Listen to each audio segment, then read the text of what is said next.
Ya, masih bersama kami di Market Buzz. Pemirsa, kita ke informasi dari emiten pasar modal Indonesia, di mana PT Kimia Farma Tbk atau KF melaporkan rugi sebesar 842,07 miliar per tahun 2024. Ya, walaupun masih mencatat kerugian, namun jumlah itu menyusut 57,11% dari tahun 2023 yang tercatat rugi 1,96 triliun rupiah.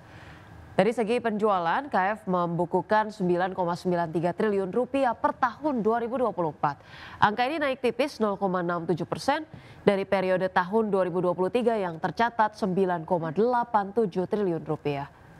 Beban pokok penjualan KF pada tahun 2024 tercatat 6,99 triliun, turun dari sebelumnya 7,06 triliun rupiah, dan total penjualan bersih yang dikurangi beban pokok menghasilkan laba bruto sebesar 2,94 triliun rupiah pada tahun 2024. Secara rinci, penjualan KF di dalam negeri untuk pihak ketiga mencapai 8,8 triliun rupiah dan pihak berelasi 990 miliar rupiah. Sementara untuk penjualan luar negeri tercatat mencapai 137,85 miliar rupiah. Dari sisi neraca, KF juga melaporkan jumlah aset sebesar 14,96 triliun per tahun 2024, turun dari periode yang sama tahun sebelumnya sebesar 16,63 triliun rupiah.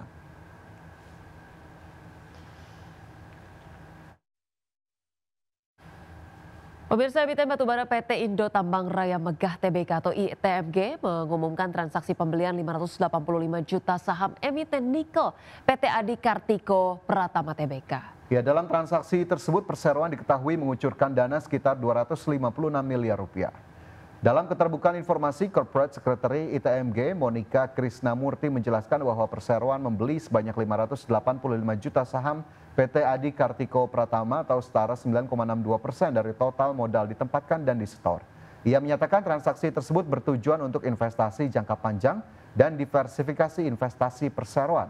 Sebagai catatan, keinginan untuk melakukan diversifikasi ke bisnis nikel telah diungkapkan ITMG sejak beberapa tahun sebelumnya. Tahun lalu ITMG menuturkan tengah mengincar perusahaan nikel berukuran sedang di Sulawesi dengan nilai aset di bawah 1 miliar dolar Amerika.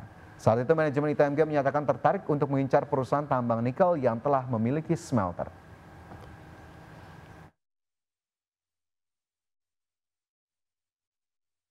Selanjutnya, pemirsa, PT Selamat Sempurna Tbk atau SMSM tetap melanjutkan rencana ekspansi di tahun ini meskipun sektor manufaktur Indonesia masih tertekan. Iya, berdasarkan data S&P Global, PMI manufaktur Indonesia pada Juni 2025 turun ke level 46,9, berada di bawah ambang batas netral 50. PT Selamat Sempurna Tbk atau SMSM tetap melanjutkan rencana ekspansi di tahun ini meskipun sektor manufaktur Indonesia masih tertekan. Berdasarkan data S&P Global, PMI manufaktur Indonesia pada Juni 2025 turun ke level 46,9, berada di bawah ambang batas netral 50. Pasar ekspor yang menyumbang lebih dari 70% penjualan jadi penopang utama. Diversifikasi pasar global dan fokus pada aftermarket dinilai membuat SMSM tangguh menghadapi tekanan ekonomi domestik.